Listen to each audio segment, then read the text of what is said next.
Hey, you ever been to Chancellor Park? That's where I live. My name is Tavin Dillard, and I live in a trailer park called Chancellor Park, and I mow lawns. I'd like to introduce you to my town. I've been making YouTube videos since about 2006, and then I've transitioned over to other platforms like the TikToks and the whatnot. But here on this podcast, I'd like to clue you into what's going on with me here lately. And this is like the pre-introduction. Now I'm going to send it off to myself for the real introduction. I'm glad you joined me. Bink, bink. Well, welcome to the Tavin Dillard podcast, y'all guys. Here we are, another beautiful morning. Unless you're listening in the afternoon, then we got ourselves a gorgeous afternoon. Unless you're listening at the night times, and looky there at them stars. Unless it's a cloudy night, unless you ain't even outside, and it don't matter none, I guess you got a roof over your head. Maybe you're sitting on the couch because you just got back from a run or a walk, or you were hide and seeking. I don't know. But welcome to the Tavin Dillard podcast. A few things you might need to know is that I'm Tavin Dillard, and that's why I'm talking right now, because it's a podcast. Just, letting you know what's going on in my life. I mow lawns. I live in Chancellor Park, and we've been walking through the Winter League adult softball season this season, the podcast season 2. Now, you heard me say just, moments ago that we had episode 13s. Well, we have about 15 episodes in this season, so Matt's going to tell you 14 and 15. So we've been having a good season. We at the end of it. You're welcome, if it's your first time here, to back it up, and we'll be here waiting for you if you want to catch up on what you missed. For instance, we had a pretty good game last week in the softball league, but we did not pull out a win. If you ain't listened to that, go ahead and check that out. Like I said, we'll wait on you here. This is episode 13, which means we almost done with season 2. What we gonna do? Should there be a season 3? What do you think? Holler at me, let me know what you're thinking about the whole podcast. Just any comments, I appreciate it. It lets me know, because the way it works right now is that I just talk and I say the podcast, and then we done. Then you listen to it whenever you listen to it. Like I said, morning, noon, night, I don't know. But I don't know if you liking it, what you think about it. So holler at me, 501-322-6249. You'll see that my phone number there in the show notes. You can email me, tavindillard@gmail.com. Them's ways to get in touch with me. Let me know if you think there needs to be season 3. And also, I'm doing the Q&A, the question and answer episode, in 2 weeks. And so if you got a question for me, now's the time to be getting them into me through the text messaging. Like I said, 501-322-6249. You'll see that in the show notes, or tavindillard@gmail.com. But let me know if you got questions for that episode, then I'm going to be answering. I mean, if I ain't got questions, I ain't got nothing to talk about that episode. Now, I know I have a few already. People have been texting me questions. But like I said, you can email me too and let me know what, because you're going to help me. You're going to help me with that episode, y'all guys. That's how that's going to go. Anyways, you know where honey comes from? Well, my jar of honey answers all them questions with the sticker that's right on there, the label right on the front there. It's Tavin's honey from bees. That's where that honey comes from bees. You can get it at beehouse.com, and also check out their honey selection at the link in the show notes. And you'll see Tavin's honey from bees right there. Makes a great gift. You can put that honey on a biscuit, put it in some hot tea. You know how to do it. Check them out, beehouse.com. Well, it's springtimes, y'all, and weather. It's been pretty nice this week. I finally landed a lawn job. I mean, this is a big deal. I mean, I don't want to make it sound bigger than it is, but I don't know that I can, because it is a big deal. I finally landed this job I've been after for years. Not just any job, because I'm a lawn care man. I mow a lot of lawns. I mean, that comes with the territory, as they say. But it's a good-sized property, but it's a fella who likes to do it all himself. He's a hard worker, no spring chicken, but if he can do it, he gonna do it. He decided he could spend that lawn time on something else. I mean, he's still got trees and flowers and stuff he want to handle, but the lawn's mine to do now. Any guesses? I told you he's a hard worker. In fact, he's a business owner in town. Now, I'm a business owner, Tavin's Lawn Care Services, but he owns a business too. And he happens to be the sponsor of our softball team. Dead giveaway. You guessed it, Bud. The Bud from Bud's Burger Shed has hired Tavin's Lawn Care Services to handle his property. It's over an acre of lawn, might be close to 2. I love it. It's more work for me and more time for Bud to focus on the other stuff. I'll probably give him early mornings, out there because he'll be up and gone already and he ain't got neighbors real close or they going to be bothered by some lawn mowing. Speaking of the burger shed, Brody Childress' two-tone Buick came in to the parking lot today. I think it's a Buick Century. Tore it in there, and I was outside talking with Myron Curtis, who was passing through making deliveries. He drive a snack truck. He drives snacks to stores, chips, bean dip. Folks call him bean dip. I usually just call him Myron. Well, Brody's car peels into the parking lot and stops, and out of the driver's side window flies a giant jar of 3-bean salad. What in the world is what I'm thinking? And when you hear jar, you probably think glass, and you thinking right. It ain't no plastic jar that maybe some sort of peanut butter come in or whatever. It's a glass jar that you can stuff in, and you make stuff like homemade things. They end up in them jars, like them big mason jars or whatever. That thing hit the parking lot at the burger shed and went many directions. And well, I looked behind the wheel of Brody's car, and that ain't Brody. It's Brody's wife, Brandy Lynn, and she is hot. She is so mad. I mean, mad like hot, not like pretty hot. I mean, she ain't ugly, but that ain't the point I'm making, is the way I'm saying it. The point I'm making is that she is so mad, upset, blowing her top. Me and Myron are just staring there. When you're watching something unfold right in front of your eyes and you know it ain't over, so you just steady waiting for the finale kind of thing. So you letting it happen a little bit, but just so you have a little more info, before you take any action. It's like if you should take any action. You're trying to see what episode am I watching here before I figure out how I can lend my skills or my help or my thoughts or my concern. I just didn't know, and neither did Myron. We were just kind of looking at that thing. Anyhow, that glass broke with the 3-bean salad in it, and there wasn't no recovering that 3-bean salad. It's done. It's on the pavement. Thing about it is, Brandy Lynn, she's known for that 3-bean salad, buddy. She's known at potlucks, birthday parties, the county fair, all them places for that 3-bean salad. So it don't make sense that she's doing that. Basically, why are you throwing away money? It's like gold. It's like stuff people want. It's what they call, valuable. It's valuable. It's got value to it. And she throwed it out. So, we confused. We shaking our head and scratching our head, so to speak, and saying, what in the world is Brandy Lynn doing throwing that thing? Because we know she worked hard on that. It's like you breaking your favorite toy kind of thing. Like, why are you doing that? Personally, I don't like them cold noodle salads, like a macaroni salad. No thanks. I don't care for them cold noodles. But a 3-bean salad? All day. I'm a fan. So it hurt my heart a little bit to see that scattered all over the parking lot the way it was. And so just as a consumer of a 3-bean salad, it's just hard to see that thing. Well, about that time, here comes Brody, barefoot, in sweats, chasing his car down. I mean, he's hollering, Brandy Lynn, don't do it. And they don't live that close to the burger shed. I mean, 3-4 blocks. So for him to be on the heels of the Buick like that, barefoot, that's pretty impressive.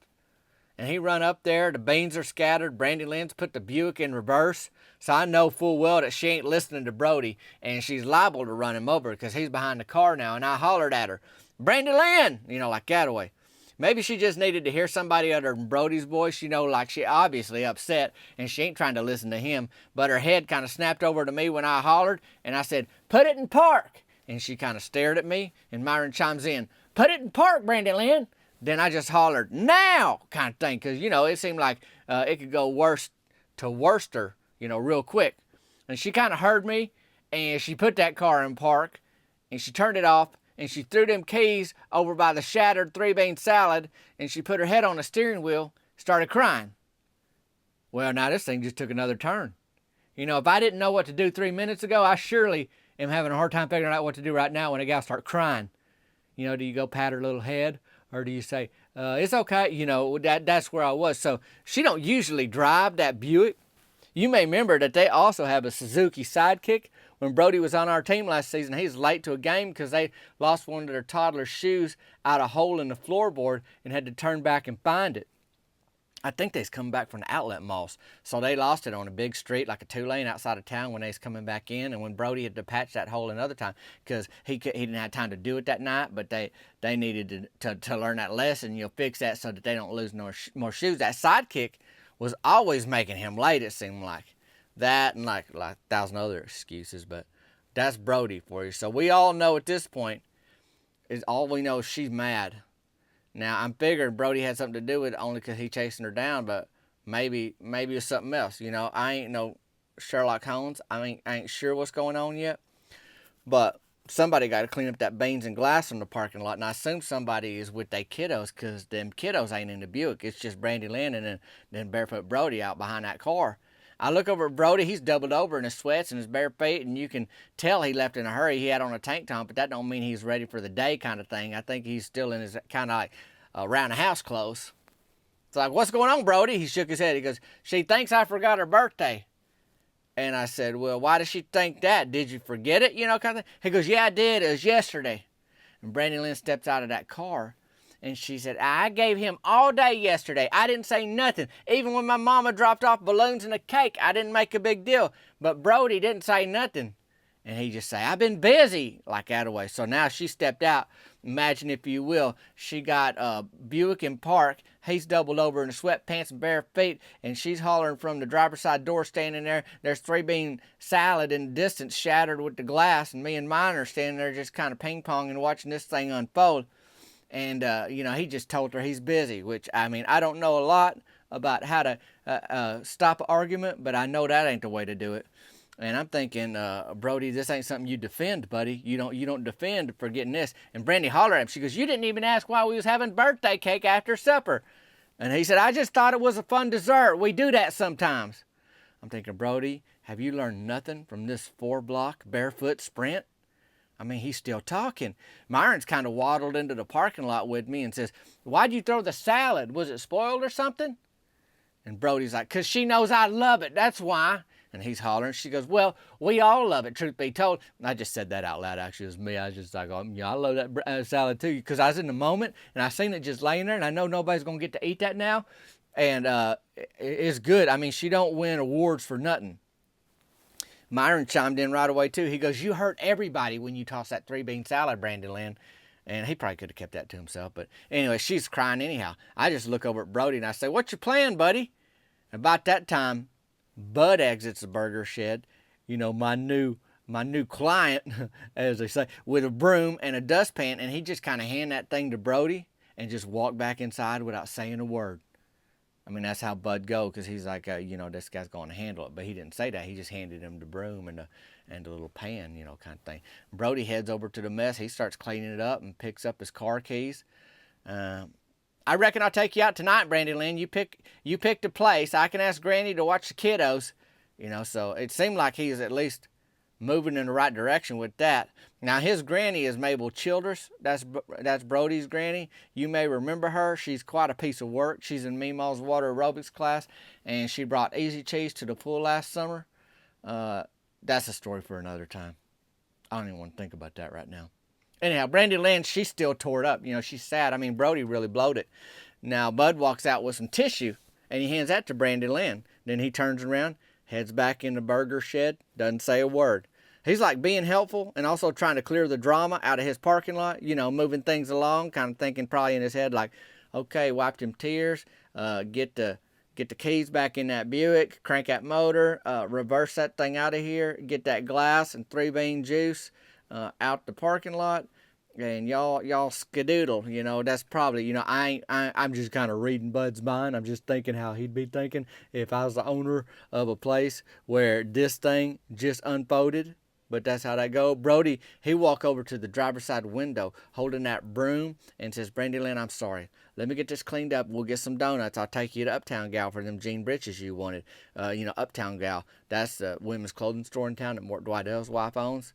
And she kind of looked up at Brody and she smiled, kind of, Dave's going to go birthday shopping. Is basically what he's saying to her. He's like, we're going to go shopping. And my Meemaw just here recently, she wanted a pair of crease breeches that she's seen, I don't know, on some advertisement, something, I don't know if she's seen it in a catalog or where she heard about it. But she was thinking that Uptown guy would have these crease breeches, but Mort was trying to talk out of that. He's like, just take her to Walmart's for them crease breeches because they got a lot of yoga pants right now, and I was like, yeah, we don't want them. Meemaw hates yogurt. And then Mort was telling me, he's like, well, I can't have no dairy, Tab. And I know he can. He got that milk trace behagony, where the maltose apology. milk trait rosary, you know, where you can't have no dairy, it tears your guts up. You got to take these little pills. And his wife, and she'll take the kids. They'll clear out for a weekend if he gets a hold of any dairy or milk or ice cream like that away. But that wasn't the deal. You know, I'm just saying, Mort was telling me, you know, take your Meemaw to Walmart's and find her a pair of creased britches because that's what she wanted. But Brody was going to take Brandon Land up to Uptown Gal and just spend the money on her because, you know, he needed to for her birthday, the way he blowed it like that. And that's how that went down. Brody cleaned it up, you know, the whole mess, the glass, the beans. Boy, it's sad to see that slide into the trash bag. I'll tell you that right now. That was hard to look at. But soon enough, they was back in that two-toned 86 Buick Century, headed to the donut store and the Uptown Gal. Get some shoes on, Brody. I bet he got apple fritter. They make some good ones at that donut store in town. Just thinking about it makes me want to go down there and put that on a plate and just put some butter on top of it and melt it for about 14 seconds. You gotta microwave the Frittlers a little longer than just a regular donut because they bigger. They more dense, they hold more volume. And so that's how, but anyways, that's what they was doing. Donuts and a little shopping. That ain't a bad birthday, even if it is a day late, the way I see it. I don't know how he cleaned up all that glass without cutting his foot, though. Maybe it tried to cut his foot, but the soles of his feet must be like leather. I don't know. I mean, you run 4 blocks chasing down your Buick. Maybe you got some tough feet already. Well, he just didn't feel it. What I do know is that we had a game this week, and we tore it up. Cody Mantell was locked in, recovered from his remote control plane accident last week. Rusty Tidwell, Mr. Reliable, locked in. I stole third on a missed bunt by Mort Dwydell. I'm glad he missed because we ain't supposed to bunt in this league, and that would have got him in trouble. So he got a strike anyway. I guess if he bunted it fair, he'd been out. But if you try to bunt and you miss, you just get a strike. Or if you try to bunt and you bunt it foul, I don't know if he's going to be automatically out or just striked, you know, for the foul ball. But we didn't have to worry about that because he missed a bunt and I still third, head first. With my burger shed shirt on, got a little dirty, but I learned, I got more comfortable in it, and it do feel better to slide on that than just on chest naked stuff, which has been done before on this field. Cricket was working the concession stand. She brought chicken noodle soup and grilled cheese sandwiches tonight. I give up, y'all. Ain't nobody listening to me about keeping it simple at the concession stand. She got it figured out. She's making the stuff, she's bringing the stuff, she's selling the stuff. And she got a cash box full of money at the end of the night. So, I mean, who am I to argue with it? You know, she's a business gal. She knows her stuff. I'm a businessman. I got over an acre to mow out in the country now, thanks to Bud. Thanks to Bud. I should write him a thank you song. I probably won't do that, though. I might write him a thank you card or maybe carve it in his grass. Thank you. Now, he'd be mad at me for that, boy. He would not be happy. He would do what Meemaw used to say to me. I'm going to jerk a knot in your tail. Don't you do that kind of thing. So that's how it went. We won the game down at the softball fields this week. Is 8-5. Like we scored 8 runs. That time I scored third, when I stole third base, I was telling you about, I ended up getting home. I mean, not on a stolen base, on a double by Russell Tucker, got home. And now we're 7-2. That's the 7 wins. Out of 9 games that we officially played that didn't get ranked out or whatever, 7 of them they won. And by they won, I mean we won. And by we, I mean Team Burger Shed. And the 2, that's the losses when the other team scored more than us. And I mean, we played more games in the fall season, but it kind of feels like spring training here in the winter. Found out tonight that there ain't no playoffs. So next week we're going to wrap up Winter League, and then the real show starts here in a little while, a month or so, spring season. I don't know. Maybe it's sooner than that, but it's going to take us into summer. I believe that you should learn from like other folks' mistakes. So I made sure after the game to ask Cricket when her birthday is. Since we dating, I need to know that kind of thing. You know, lesson learned, Brody. Lesson learned. And y'all, I sure appreciate you joining me on this episode of the Tab Dillard podcast. If you do like it, then please give it a rating on whatever platform you're listening on the iTunes or whatever, and share it with somebody that might like it, you know, that might want to take a listen themselves. Thanks again to Bee House Honey for keeping things sweet and sponsoring this episode of the podcast. Tab Dillard's Honey from Bees. Check it out at the link in my show notes. Get some for yourself and your friends or mild acquaintances. I don't even know. But y'all, please have a good week. Remember, we got that Q&A coming up in a couple weeks here, and I need the questions so I can provide the answers for them. Shoot me a text, That's in my show notes. You can get my number. Shoot me an email. That's in the show notes. And please check out Tab and Dillard's Honey from Bees. Again, in the show notes. We appreciate Bee House for sponsoring not only this episode, but most of this season too has been sponsored by Bee House Honey. Please, y'all, have a good week. And if you ain't throwed a healthy portion jar of 3-bean salad on the Burger Shed parking lot this week, you having a pretty good week. Thanks for hanging out with me today, y'all guys, and we'll see you later.